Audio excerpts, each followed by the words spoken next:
O Zé Guilherme mandou mais uma aqui, ó. Se a Bíblia sempre foi patriarcal, por qual motivo hoje as mulheres na Bíblia existe essa permissão? No entanto, o apóstolo Paulo afirmou em 1 Coríntios 14, 34, 35, veja, estejam caladas as mulheres, pois não lhes é permitido tomar a palavra. Porra, esse maluco aqui tá nervoso. Bom, vamos começar assim. Em primeiro lugar, por isso que eu gosto de pegar as frases e destrinchar. A Bíblia não permite isso porque tem hoje. A Bíblia também em nenhum momento permite jogar bola. Então hoje não pode jogar bola porque na Bíblia não tem nenhum versículo falando que você pode jogar bola. A Bíblia também não permite fazer podcast. Tem um monte de coisa que a Bíblia não fala nada. Então, mas assim, é só uma coisinha. Nesse ponto, de fato, ele toca um ponto interessante.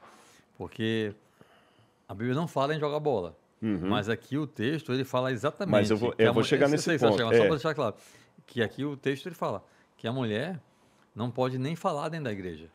E esse texto continua, ele fala que se a mulher tiver alguma dúvida, que fale com o seu marido em casa.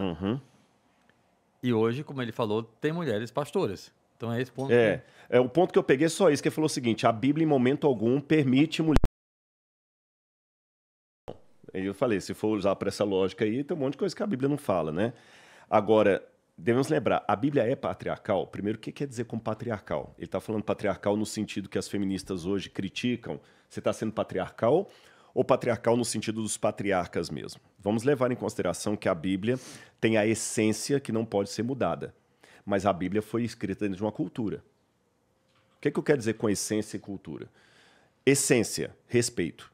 Isso aí vale para todo mundo, em todo tempo, em todo lugar. Agora, como é que eu respeito um católico entrando na igreja católica? Tirando o chapéu. Como é que eu respeito o judeu entrando na sinagoga? Colocando um chapéu. Como é que eu respeito o muçulmano entrando na mesquita? Tirando o sapato. O respeito é o mesmo, mas a forma de aplicar o muçulmano ao católico é diferente. Então, a Bíblia tem os princípios que são eternos, valem desde Adão até hoje, mas, às vezes, a matização desse princípio é local, tá certo? É local, então você tem que entender aquilo ali. Por que no Antigo Testamento Deus não deixou ter sacerdotisas? Vamos colocar, porque não existe pastora, existia sacerdotisa no Antigo Testamento. Pastor é uma coisa do Novo Testamento. Por uma razão muito simples. Quando você pega todas as religiões pagãs do entorno de Israel, isso inclusive é criticado por autores não bíblicos como Heródoto, por exemplo. Heródoto. Eram 100% dos casos prostitutas culticas, cultuais. As sacerdotisas eram prostitutas. A bem da verdade, alguns autores modernos não querem usar a expressão prostituta cultual para se referir às sacerdotisas do passado com o seguinte argumento. A prostituta cobra pelos serviços dela e essas prostitutas não cobravam pelo serviço dela. Mas, para mim, é uma ingenuidade explicar isso. Porque eram meninas que eram tiradas do lar, elas iam para o templo, elas tinham que ficar ali até que os homens viessem, transassem com elas, sem elas escolherem quem era, e aquele homem não pagava para ela, mas ele pagava para o templo, para a manutenção do templo. Aconteceu isso demais com o templo de Afrodite, por exemplo. Tá certo? Então, como as sacerdotisas eram sempre sacerdotisas prostitutas, se Deus liberasse sacerdotisas dentro de Israel, corria o risco de Israel também prostituir as mulheres. Entendeu? Então, assim, para aquele contexto, tinha coisas que Deus deixava que Israel tivesse como o mundo pagão, por exemplo. Os pagãos tinham sacrifício de animal, Israel também tinha. Os pagãos tinham templo, Israel também tinha. Os pagãos tinham sacerdotisa, Israel não vai ter. Os pagãos tinham ídolos, imagens, Israel não vai ter. Então Deus proibiu Israel de ter sacerdotisas por essa razão. E assim, usando essa mesma lógica de coisas que aconteciam e depois foram mudando, dá pra gente citar o fato de que antes tinha sacrifício de animal também. Sim. Hoje seria uma aberração. Exatamente, né? Exatamente. Devemos levar em consideração que há coisas... Veja, não estou agora dizendo que a Bíblia está desautorizada de maneira nenhuma. Ela é também não é isso que eu quero dizer. Não, mas eu estou falando para você, não é? Porque alguns eu sei que vão falar, o Rodrigo está desmerecendo a Bíblia. Não é isso. Ela é a palavra de Deus. Ela não contém a palavra de Deus. Ela é a palavra de Deus. Mas eu tenho que usar isso dentro de um contexto. Vou dar um outro exemplo para você. De roupa. Você está usando uma roupa que, se fosse nos anos 70, você não iria usar. Talvez nem a barba usaria. Por quê? É porque aquele tempo era ridículo? Não, é porque naquele tempo, o tipo de roupa que nós três estamos usando aqui, a gente estaria pelo vez de paletó e gravata. Hoje a gente seria ridículo eu vir aqui de paletó e gravata. Então tem coisas que mudam, não podemos perder a essência. Então já expliquei por que não tinha sacerdotisa na Bíblia. Agora vamos ao Novo Testamento. Por que Paulo falou essa passagem tão emblemática? Vamos lembrar que Paulo estava lidando com a cidade de Corinto. E eu gosto de explicar muito isso dentro. Eu dou uma aula de 2 horas dentro de Corinto. Eu dei uma aula agora para um grupo em Corinto, nessa viagem que eu estava.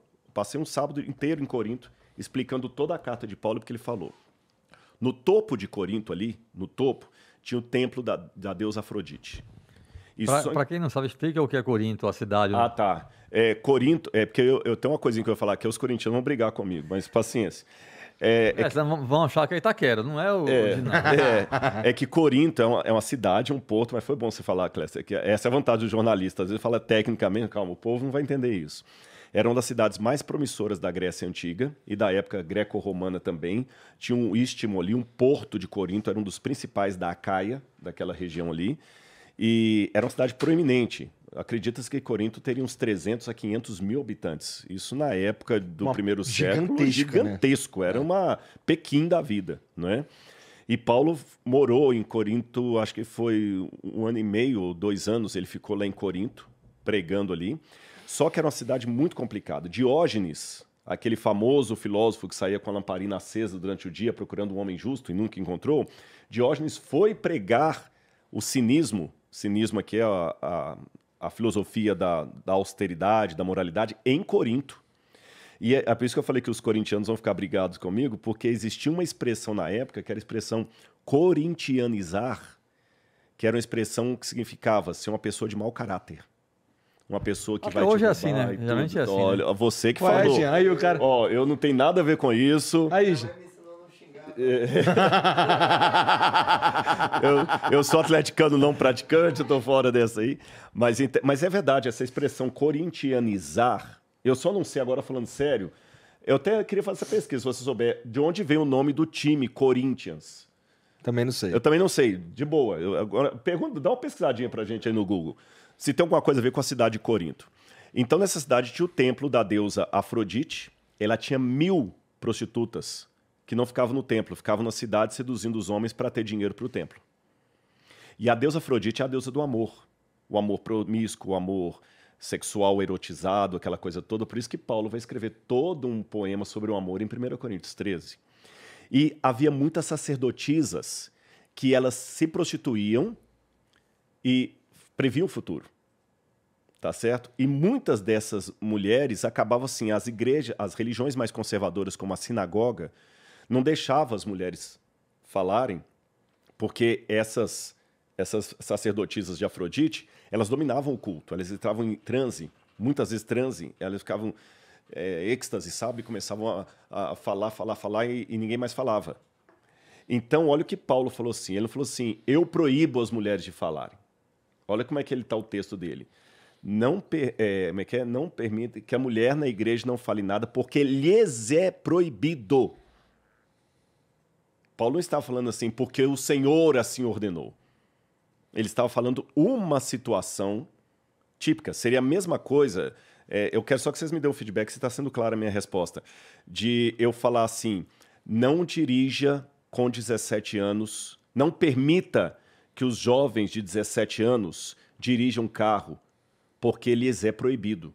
Se eu estou falando isso, é porque eu estou numa realidade brasileira que você não pode dirigir carro antes de 18 anos.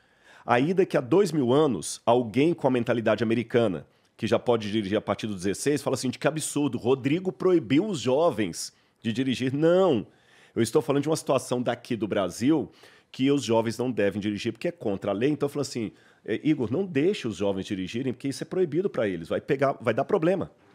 Então, Paulo na igreja falou assim, não permitam que as mulheres falem porque lhes é proibido. Agora, a prova maior, que essa não era uma sanção para toda a igreja, está no fato de que Paulo tinha entre os contribuintes dele Áquila e Priscila, Lígia.